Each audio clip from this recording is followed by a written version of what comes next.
Aujourd'hui, j'aimerais vous parler du nouvel accord Canada-États-Unis-Mexique, aussi appelé ACEM, qui va entrer en vigueur le 1er juillet prochain. L'ACEM va remplacer l'accord de libre-échange nord-américain, ou ALENA, qui lui était en vigueur depuis 1994.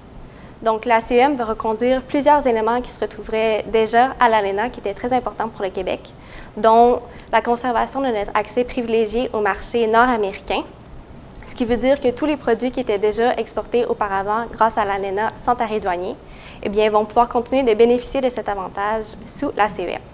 Il y a également d'autres avantages qui sont maintenus grâce à l'ACEM, dont la mobilité facilitée pour les travailleurs temporaires aux États-Unis grâce aux visas Trade NAFTA, qui sont beaucoup plus accessibles que les autres visas offerts par les Américains. Il y a également l'exemption culturelle pour les industries québécoises et canadiennes qui était très importante pour le Québec dans le cadre de la renégociation de l'accord qui est maintenue. L'ACEM comporte aussi plusieurs changements qui vont avoir des impacts importants pour les entreprises québécoises qui vont exporter ou échanger avec les États-Unis et le Mexique. On peut penser, par exemple, aux règles d'origine qui vont être modifiées.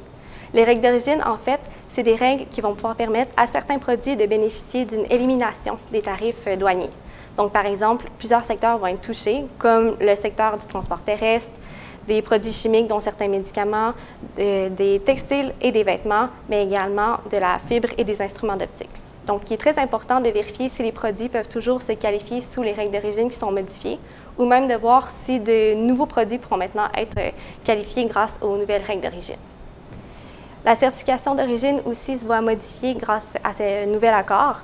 En fait, il est plus nécessaire qu'elle se retrouve sous un format prescrit, peut maintenant se retrouver sur une facture ou tout document commercial. Il faut seulement s'assurer qu'elle comporte 9 éléments qui sont exigés, dont des informations relatives au producteur, à l'exportateur ou à l'importateur.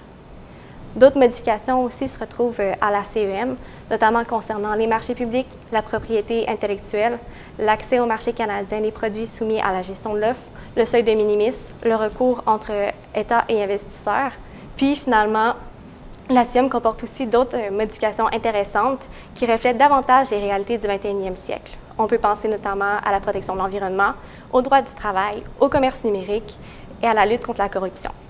Donc, si jamais vous nécessitez des renseignements supplémentaires, n'hésitez surtout pas à aller visiter notre site web ou même à nous contacter. Il va nous faire plaisir de répondre à vos questions.